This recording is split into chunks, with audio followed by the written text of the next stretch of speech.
Y si de algo hemos hablado en las últimas horas es de la guerra, del ultimátum de Trump. Ayer parecía realmente que íbamos a tener episodios con tintes hasta nucleares, ¿no? Por las declaraciones y lo que había, el emplazamiento de alguna manera de Trump hacia el régimen de Irán. Finalmente, bueno, desactivado en las últimas horas, pero quien lo analiza mucho mejor que nosotros, por supuesto, es Emilia Hassan, licenciada en Ciencias Políticas y especialista en Relaciones Internacionales. ¿Cómo estás? Buen día, bienvenida. Hola Emilia. Buen día. Bienvenida. Muchas gracias por la invitación, un gusto estar nuevamente acá. Por favor. Bueno, ¿cómo viviste también eso, digo, no? Fueron horas como súper álgidas y, bueno, un desenlace quizás un poco más diplomático de lo esperable. Nunca me había pasado de analizar con el corazón en la boca. Ah, mira.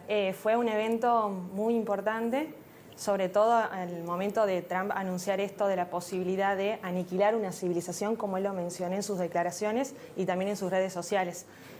Obviamente, llegada a las 7:30 de la tarde, yo estaba constantemente actualizando las redes sociales, los portales de noticias, y se había comunicado que finalmente se daba un alto al fuego por al menos 2 semanas.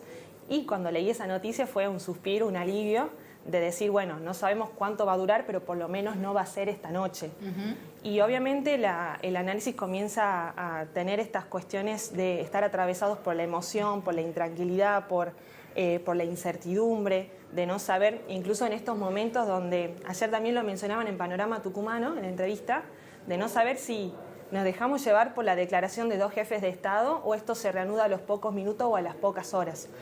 Yo creo que también se ha dejado de lado y ahora vuelve a resurgir con mucha fuerza el tema de la diplomacia, el tema de lo que acordamos tiene efecto. Y una de las grandes palabras que se estuvo barajando en los intercambios tanto entre Irán como Estados Unidos es el tema de la reciprocidad. O sea, hoy podemos afirmar efectivamente que un alto al fuego depende tanto de la reciprocidad de Estados Unidos, Irán e Israel. Desde hace varias horas los medios y los especialistas están desmenuzando el plan, este acuerdo de 10 puntos, ¿no? Sí. Y las conclusiones que se sacan son disímiles.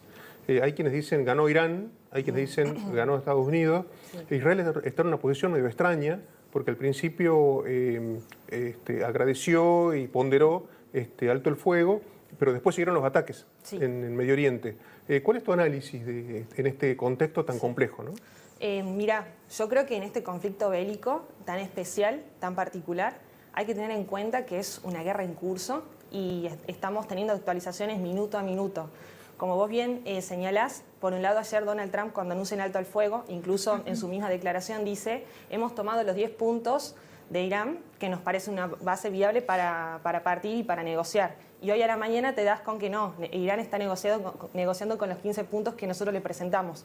No se sabe efectivamente cuáles son los 10 puntos y los 15. Por ejemplo, Estados Unidos le exigía a Irán que deje de financiar a las milicias en la región como Hezbollah, a los hutíes en Yemen, entre otros a los mismos iraquíes. Por otro lado, uno de los puntos de Irán era que Israel y Estados Unidos salgan de Líbano y también rija ahí el alto al fuego. Y también otra cuestión a tener en cuenta es que el país mediador que actuó como intermediario fue Pakistán y también Turquía. Pakistán medió entre Estados Unidos e Irán y dijo de que, bueno, efectivamente esto se va a sostener durante 2 semanas, pero en ningún momento se mencionó a Israel. Entonces también es efectivamente, como decís, el silencio de Israel y también esto de no saber cuándo va a finalizar la invasión al Líbano. ¿Detrás de Pakistán está China? Posiblemente, mirá, yo te podría decir que uno de los grandes jugadores que está interviniendo, pero de manera muy inteligente y silenciosa, porque uno dice, bueno, pero ¿cuándo va a intervenir China o cuándo va a intervenir Rusia? De hecho, lo están haciendo diplomáticamente. Por ejemplo, cuando Irán atacaba la infraestructura energética de Arabia Saudita, de Qatar, de Bahrein, China decía, no respondan, no es su guerra, y esto puede regionalizar aún más o agravar aún más el conflicto en la región. De esa manera, China estaba interviniendo en el conflicto.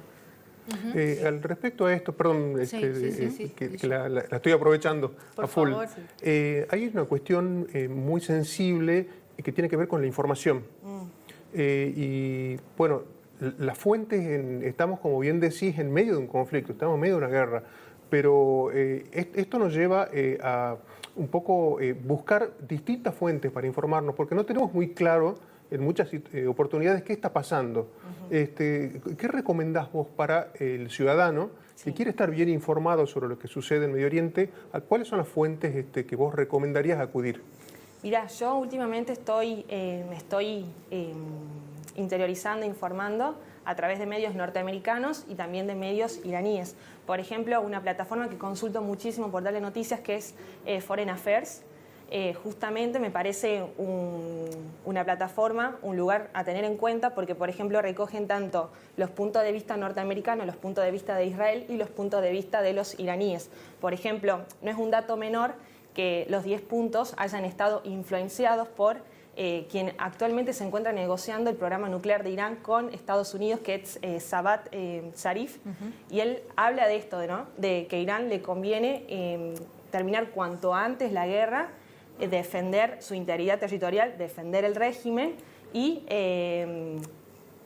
ponderar este tema de lo que yo decía antes, la reciprocidad, de que la única paz en Medio Oriente posible en este momento, en este conflicto, es que tanto Estados Unidos como Israel e Irán mantengan su palabra de no volver a retomar el fuego y no volver a usar las armas. Porque es una paz muy precaria, ¿no? Claro. De que, por ejemplo, tal vez el conflicto más reciente que tenemos es del año pasado, Sí. cuando todos pensamos, bueno, acá se terminó. Pero también es cómo Estados Unidos, cómo Israel y cómo Irán interpretan y califican a este conflicto, ¿no? Sí. Muchos analistas como Juan Gabriel Tocaldian dicen, en realidad esto es una guerra punitiva. Aprovechamos que Irán está en una situación muy débil económicamente, políticamente. Hemos visto las protestas populares en Irán que tuvieron lugar desde el año pasado. Entonces decir, ¿por qué no apretamos o tensionamos más el régimen iraní? Tal vez en este momento caiga. Como veníamos analizando con Caro hace como 2 semanas, Donald Trump pensaba que bombardear, tensionar aún más la estructura social de Irán iba a hacer que el régimen iraní caiga y la gente tome el poder. Eso no pasó. De hecho, muchos investigadores y muchos analistas coinciden en que el hecho de que Irán reaccione de esta manera, con una estrategia de desgaste y que regionalice el conflicto, es porque el régimen iraní se encontraba en una cuestión existencial. Quería sumar una pregunta, Emilia, en relación al estrecho de Hormuz y cómo se va a ordenar el tránsito ahí, ¿no? Porque están hablando de que 2 semanas es poco tiempo. ¿Es así? Y esto que define, ¿no? Vos estás dando en la tecla, Caro. Es una muy buena pregunta, porque a raíz de un cuello de botella, un pedazo de tierra, toda la economía global, toda la economía mundial se ve afectada, incluso Argentina, por esta misma cuestión de la interdependencia que se genera entre los países a partir de un elemento energético clave que es el petróleo y también el gas licuado o el gas natural.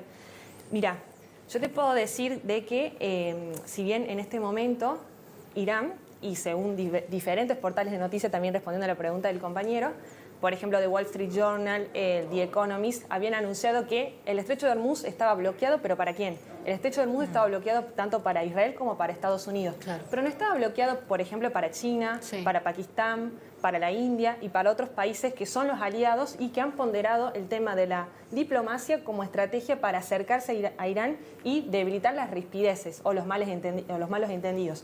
Por eso China no se vio tan afectada por este conflicto, porque a través de las conversaciones con Cancillería y a través de la diplomacia pudo destrabar los buques, tanto chinos como iraníes, que pasaban por el estrecho de Hormuz. Y el estrecho de Hormuz es el dolor de cabeza que tuvo Donald Trump. Si bien uno podría pensar de que cuando Estados Unidos arma un escenario de posible ataque a Irán, podría haberse esperado que Irán bloquee el estrecho de Hormuz.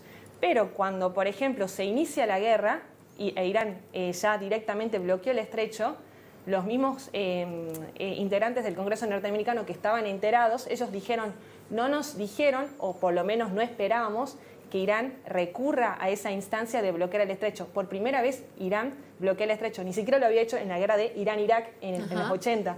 Entonces, de alguna manera parece ser que los tomó totalmente sorprendidos. Con esto de lo que me preguntas, depende del momento, depende de la noticia, depende del timing también, porque no han pasado ni siquiera 24 horas de que tanto Irán como Estados Unidos aceptaron un alto el fuego. No sabemos desde cuándo empieza a entrar en vigencia ese alto el fuego. Recién este viernes de esta semana vamos a tener una negociación más directa, donde incluso Irán ha dicho con quién quiere negociar y con quién no quiere negociar. Irán está eligiendo y presionando con qué representante de Trump no quiere tener diálogo o negociación. Dijo, nosotros queremos un representante responsable que sepa de lo que se está negociando. Y en este caso va a empezar a negociar el vicepresidente de Estados Unidos, J.D. Vance. Entonces, a partir del viernes tal vez podamos tener alguna información si se empiezan a destrabar los buques. Hay algunas plataformas que te dicen que hay alrededor de 184 buques parados en el estrecho de Hormuz. Así que es un dato a tener en cuenta. Y obviamente el precio del petróleo comienza a subir. Ayer bajó por las declaraciones de Trump. También hay que leerlo bajo esa lógica, ¿no? ¿Qué impacto tiene los anuncios, las declaraciones de Trump para que el petróleo se mantenga? Recordemos de que desde el 28 de febrero que inició el conflicto, el precio del petróleo, el Brent, osciló entre los $90 y los $120. Y también por el ataque a las refinerías por parte de Irán a los países de la región. Recordemos que Arabia Saudita fue afectada, Qatar fue afectado, Emiratos Árabes fue afectado. Entonces, también es, bueno, ¿hasta cuándo también se mantiene el precio del petróleo? Porque las refinerías tardan en construirse entre 3 y 4 años. Claro. Te llevo a un terreno más macro, digamos. Sí. Y mencionaste a Juan Gabriel Tocatlián, Sí. y él viene insistiendo en los últimos tiempos acerca de un cambio de paradigma que es como una suerte de el fin del derecho internacional público tal como lo conocemos, ¿no? Él dice que el escenario ha cambiado. En ese contexto, ¿cómo funciona una nueva diplomacia? ¿Cómo se estructuran estos canales diplomáticos en un mundo distinto al que conocíamos en el siglo XX? Sí, bueno, Juan Gabriel Tocatlián parte de 1945, cuando estaba en retirada la hegemonía tanto norteamericana como la hegemonía europea. En ese momento, cuando Estados Unidos comienza a emerger, se forma toda una institucionalidad internacional a partir del liberalismo internacional, si se quiere. Esto de la igualdad formal entre los estados, el principio de no intervención, el uso de la diplomacia, evitar el recurso a la fuerza. Entonces vemos que esos instrumentos jurídicos comienzan a perder fuerza y que tal vez no es con Donald Trump que comienzan a manifestarse, sino que Trump tal vez es el elemento más nítido. Y no es que el derecho internacional siempre ha mantenido vigencia, sino que para algunos países el derecho internacional fue utilizado más bien como una ficción, más que como una realidad. Por ejemplo, antes en la invasión a Irak, Bush decía, bueno, Saddam Hussein, el presidente de ese entonces de Irak, tiene armas de destrucción masiva y en 20 minutos puede alcanzar la capital londinense. Se utilizaban vocabularios jurídicos para tratar de argumentar o justificar la intervención en tal país. Ahora vos, por ejemplo, tenés este cambio de paradigma, como bien lo señalás. No nos interesa las elecciones o no nos interesa la democracia de momento en Venezuela. Nos interesa controlar el petróleo y que nosotros tengamos mayores ganancias. Entonces ahí empezás a ver cuál es el tema o cuáles son los argumentos que empiezan a tener fuerza en el sistema internacional. Obviamente, y muchos autores coinciden en esto, estamos empezando a ser dominados por los más fuertes. Argentina, al no ser un país fuerte, al no formar parte de la mesa de los grandes decisores, queda en una posición muy vulnerable. Y también los países del mundo, como los países del Golfo, que se ven en esta disyuntiva entre esperamos o confiamos en lo que dice, confiamos en la palabra de Estados Unidos, o también nos reorientamos o nos aliamos con China, ¿no? Es un momento de transición. Y también lo que Tocatlián analiza y pondera es este tema de que Occidente se encuentra en un declive relativo. Pero declive relativo no solamente con Estados Unidos, sino que en esa misma bolsa pone Estados Unidos al hemisferio y también a la Unión Europea.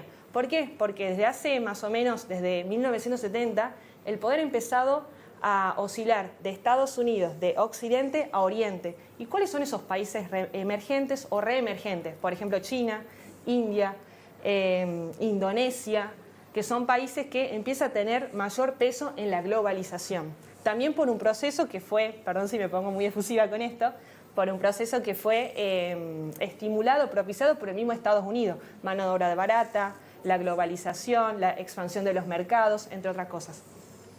Excelente. Bueno, Emilia, gracias. Seguramente queda mucho más para analizar.